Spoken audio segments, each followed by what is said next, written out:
Hi, this is Dr. Michelle. Today I want to share a scripture and a little bit of history on that scripture.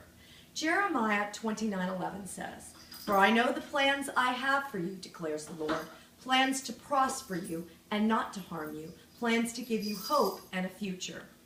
You know, that's a very encouraging scripture. But I think a lot of times we really read scriptures out of their true context. And when that happens, some people are left believing that the promises of God are not for them.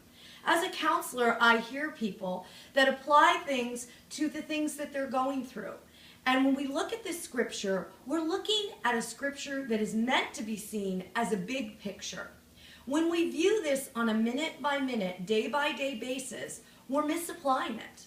Sometimes people lose their faith because what they're going through, the situations, the circumstances, or the conflicts they're experiencing, and they don't turn out positively. And then they get discouraged in the character of God, the promises of God. And they can look at a scripture like this and say, where's my hope? Where's my plans? Where's my future? Maybe their job isn't working out and they lost it. Or perhaps they just don't seem to have enough money and they're wondering where their prosperity is. Or they're struggling in family relationships or friendships. The words in Jeremiah 29:11 have nothing to do with every little detailed situation in our life that's to bless us. It's not about climbing a corporate ladder or financial success even. This scripture applies to a time period that we have to look at.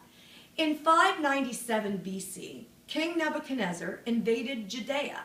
He rounded up 10,000 leading citizens of Jerusalem and dumped them in Babylon, 500 miles from their home. They lost everything. They didn't know what to do next. Jeremiah wrote to the exiles from Jerusalem, and he told them to get on with their lives. He said, build houses and settle down, plant gardens and eat what you produce, marry and have sons and daughters. He was telling them to move on right there in the middle of their circumstance and make the best of it. In other words, when you're going to be there for a while is what Jeremiah was saying. Yet, God promised this wasn't the end for them. In 70 years, the exiles would return home. This was the hope and a future mentioned in Jeremiah 29:11. Now, we also want to consider that 70 years was a long time in those days, and there was probably quite a few of the original exiles that wouldn't live to see themselves return to Jerusalem and Judea. The future described in this passage would be for their children and their grandchildren. In other words, Jeremiah 29:11 gives us great promises, but it's not about guaranteeing your personal fulfillment in every little daily circumstance. It's about zooming out and seeing the big picture. God does intend good things for you. It doesn't mean we won't struggle.